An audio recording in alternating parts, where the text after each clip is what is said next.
இந்த விழாவுக்கு வந்தது காரணமே ரெண்டே ரெண்டு விஷயந்தான். ஒன்று, இந்த படத்தின் captain of the ship RK Selvamani sir என்னுடைய அன்பு சகோதரர், என்னுடைய உடன்பிறந்த சகோதரர். என்னுடைய 25-28 வருட சினிமா வாழ்வை ஒரு 20 வருடம் அவரோட தான் நான் கழிச்சிருக்கேன். இன்றொன்று, ஒரு மனிதனை பற்றி ஒரு மனிதன் பேசுவது, ஒரு மனிதத்தை பற்றி ஒரு மனிதன் பேசும் விழாவை நான் பார்க்குறேன். கேப்டன் விஜயகாந்த் அவர்கள் மனிதராக பிறந்து மனித தெய்வமானார், அது எல்லாருக்குமே தெரியும்.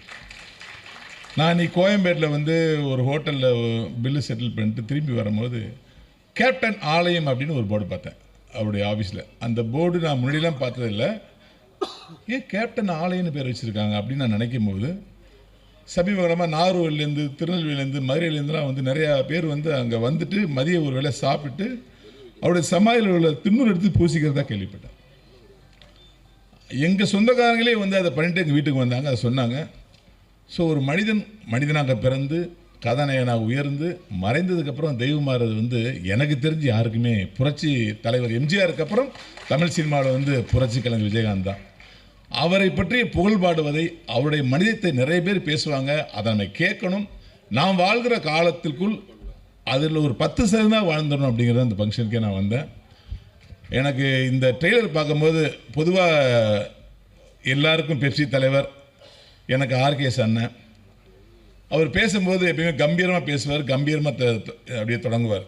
மைக்கை அட்ஜஸ்ட் பண்ண வேண்டிய அவசியமே இல்லை. மைக்கு எந்த ரேஷன் நின்னாலும் அந்த கம்பீரம் அப்படியே வந்து ரியாக்ட் பண்ணும். ஆனால் இன்றைக்கி அவர் பேசும்போது நான் தழுக்குது, உடம்பு நடுங்குது. அவருக்கு வாய்ஸ் வரல. லிங்குசாமி சார் கூட மைக்கு கொஞ்சம் அட்ஜஸ்ட் பண்ண சொல்லுங்க ரவி, வாய்ஸ் வரலனாரு. இல்லை, மைக்கு நல்லா தான் இருக்குங்க, அவருடைய நிலைமை தான் வந்து ரொம்ப வைப்ரேஷனாக இருக்குது. கிட்டத்தட்ட ஒரு 20 வருட காலம் சங்கங்களுக்காகவே உழைத்து, சங்கத்தின் உறுப்பினர்கள் நலனுக்காகவே உழைத்து சினிமாவை மறந்தே போயிட்டார். அப்படிங்கிற ஒரு சூழ்நிலையில் இந்த கமலா தட்டில் இவ்வளோ பெரிய ஸ்க்ரீனில் இந்த ட்ரெய்லருக்கு விழுந்த கைத்தட்டு, அந்த வைப்ரேஷன் அவர் கிரியேட் பண்ணி ஒரு கண்ணில் ஒரு கிளிட்டரிங் ஃபார்ம் ஆனதை நான் பார்த்தேன். நீங்கள் நம்ப மாட்டீங்க, ஒரு 6 வருஷத்துக்கு முன்னாடி ஒரு கதை பண்ணுறோம் நானும் அவரும் அவருடைய ஆஃபீஸில் உட்காந்து. எனக்கு எப்போல்லாம் ஷூட்டிங் பிரியோ அப்போல்லாம் நான் உட்காந்து கதை பண்ணுவோம். அப்போ இந்த செம்மரை கடத்தலை பற்றி ஒரு கதை சொல்கிறாரு சார். இது வந்து கேப்டன் பேருக்கு அப்புறம் வந்து இந்த படம் நீங்கள் பண்ணிங்கன்னா ஒரு மிகப்பெரிய வேறு வரும், இதை நீங்கள் பண்ணுவோம் சொல்லிட்டு கிட்டத்தட்ட ஒரு 10 நாள் தொடர்ந்து அவர் ஆஃபீஸ் போய் கதையை பண்ணிகிட்டே இருக்கோம். கிட்டத்தட்ட ஒரு 70% ஸ்கிரிப்ட் முடிஞ்சிருச்சு. அதுக்குள்ளே அவர் வந்து மறுபடியும் சங்கத்து மேலே ஒரு ஈர்ப்பு, அப்புறம் அவங்களுடைய மனைவி வந்து மந்திரியாக இருக்காங்க, அங்கே போயிட்டு அப்படியே ஒரு பிரேக் விழுந்துச்சு. கரெக்டாக 1 இயர் கழித்து புஷ்பான்னு ஒரு படம் ரிலீஸ் ஆகுது. அது அந்த கதை தான். இதுக்கு நான் தான் சாட்சி. என்ன அதிக பிரச்சனை பேச நினைக்காதீங்க. நான் ரொம்ப ஃபீல் பண்ணி ஃபோன் பண்ணேன். இப்போ என்ன சார் நீங்கள் எவ்வளோ பெரிய ஹிட்டை மிஸ் பண்ண தெரியுமா அப்படின்னு ஃபீல் பண்ணேன். அதுக்கப்புறம் வாடா பண்ணணும், டைம் இருக்கா பண்ணுன்னாரு. மறுபடியும் ஒரு பெங்களூருக்கு போகிறோம், ஒரு கதை பண்ணுறோம். இந்த கதையாவது ஒரு டைரக்ஷன் பண்ணுவார்னு நினைக்கிறோம். அதில் ஒரு பிரேக்கு. மறுபடியும் ஒரு 6 மாதம் கழிச்சே ஒரு கதை பண்ணுன்னாரு. போங்க சார், நீங்கள் படமே பண்ண மாட்டீங்க, நீங்கள் ஒன்றா சங்கத்தில் உட்காந்துருக்கீங்க. நான் யாருக்கும் டிஸ்கஷன் பெருசாக போக மாட்டேன். எஸ்.ஜே. சூர்யா சார் தவிர நான் யாருக்குமே டிஸ்கஸ் பண்ண கிடையாது. இவரை மறுபடியும் ஒரு பெரிய டேரக்டராக பாருங்கிற ஒரு ஆசை, அன்பு, நம்ம நடிகன் ஆகிட்டோம் அப்படின்னு. வாடா அப்படின்னாரு. சரி போகிறோம். நானும் 2 பேர் தான் ஹோட்டல் தமிழ்நாட்டில் ஈசிஆரில் போய் ஒரு 10 நாள் உட்காடுறோம். 3 சிட்டிங்காக உட்காந்து ஒரு எக்ஸ்ட்ரானரி பொலிட்டிக்கல் ஸ்டோரி பண்ணுறோம். இந்த படத்தையாவது பண்ணிடுவார் அப்படின்னா இந்த எலெக்ஷன் இது பண்ணி ரிலீஸ் பண்ணிடுவோண்டான்னு அப்படியே சத்திய வாக்கு பிரமாணம் கொடுக்குறாரு எனக்கு. இதையாவது பண்ணிடலாம் சார் சொல்லிட்டு வெறி கொண்டு உழைக்கிறேன். அதாவது என் ஸ்கிரிப்டுக்கு நான் எப்படி படைப்பணும் அதை விட 4 மடங்கு உடைக்கிறேன். அப்போவும் அதில் ஒரு பெரிய பிரேக் விழுது. மறுபடியும் எலெக்ஷன் அங்கே ஆந்திராவில் வருது, பிரேக் விழுது. இப்படியே தொடர்ந்து அவர் படம் பண்ணுறதுக்கு அப்படியே இடையூறு அப்படியே வந்துகிட்டே இருக்குது. ஏன் இடையூறு வந்து இப்போ தான் எனக்கு புரிஞ்சுது. இவருடைய படத்தை தமிழ்நாடு ஃபுல்லாக பார்க்கணும், தமிழ்நாட்டில் உள்ள அத்தனை ப்ரொடியூசரும் பார்க்கணும். ஆனால் இப்பேற்பட்ட ஒரு மாபெரும் ஹாலிவுட் கலைஞன் சும்மாவாக இருந்தார். நான் உங்களுக்கு படம் பண்ணுறேன், எல்லா ப்ரொடியூசரும் கூப்பிடணும். அதுக்கு இந்த கேப்டன் பார் ரிலீஸ் ஆகணும். அந்த ரிலீஸுக்கு கேப்டனின் ஆசீர்வாதம் கிடைக்கணும். அந்த ஆசீர்வாதத்தோடு மறுபடியும் ஒரு பெரிய டைரக்டராக இருக்கிற நம்பிக்கைக்கு தான் இத்தனை விஷயம் காலம் தாழ்த்திட்டே இருக்குன்னு நினச்சேன். எனக்கு வந்து ஒரு நடிகனாக இருந்தாலும் அவரோட ஒரு கதை பண்ணும்போது ஒரு பெரிய என்னென்னா ஒரு ஈகோ இல்லாத மனிதன். ஒரு வெற்றி பெற்ற டேரக்டர் போய் டிஸ்கஷன் போகிறது வந்து நீங்கள் உங்களுக்கு ஒரு டிஸ்கஷன் போன அனுபவம் உண்டும்.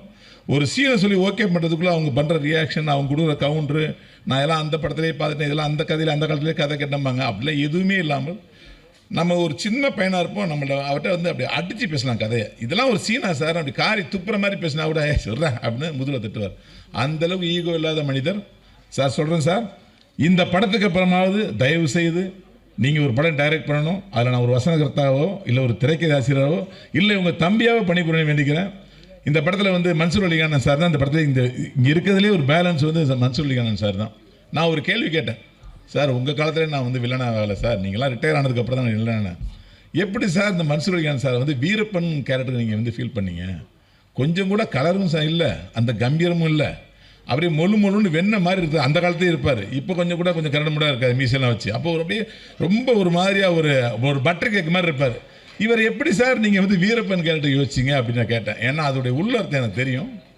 ஏன்னா வீரப்பன் கேரக்டருக்கு ஃபீல் பண்ண ஒரு நடிகர் இருக்கார், அவர் அதுக்காகவே வாழ்ந்து அவர் தான் நினைக்கும் போது அதை ஓவர்ரோல் பண்ணி ஒருத்தர் வராரு, எப்படி வந்தார் சார் அப்படின்னு கேட்டேன்.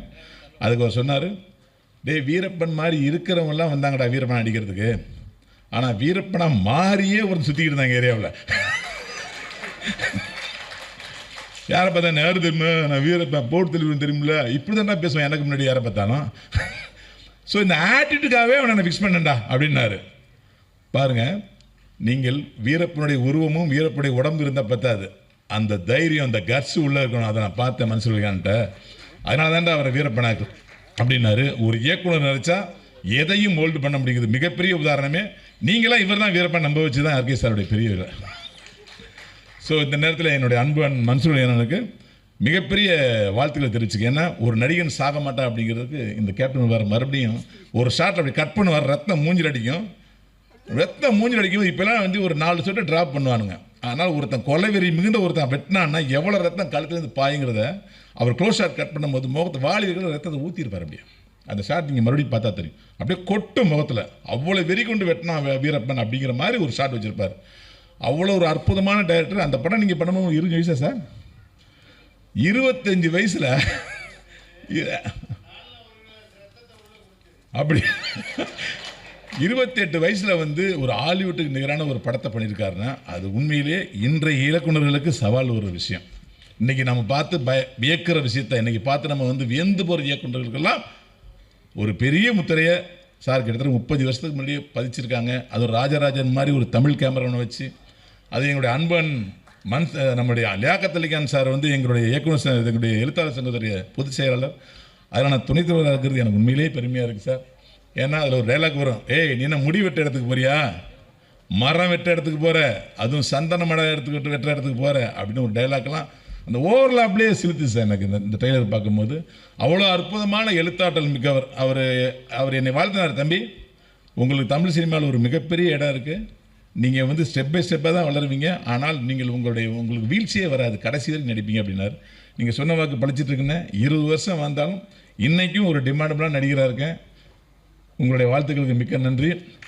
உங்களுடைய அனைவருடைய வாழ்த்துக்களோடும் இந்த படம் மிகப்பெரிய வெற்றியடையும். இதற்கெல்லாம் மேலாக கேப்டனுடைய ஆன்மா இந்த படத்தை வெற்றியடை செய்து மறுபடியும் எங்களுடைய ஆர்கே சன் அவர்களை வந்து டைரக்ட் பண்ண சீரனை எல்லாம் உள்ள இறைவனை வேண்டுகிறேன். நன்றி, அன்பு, வணக்கம்.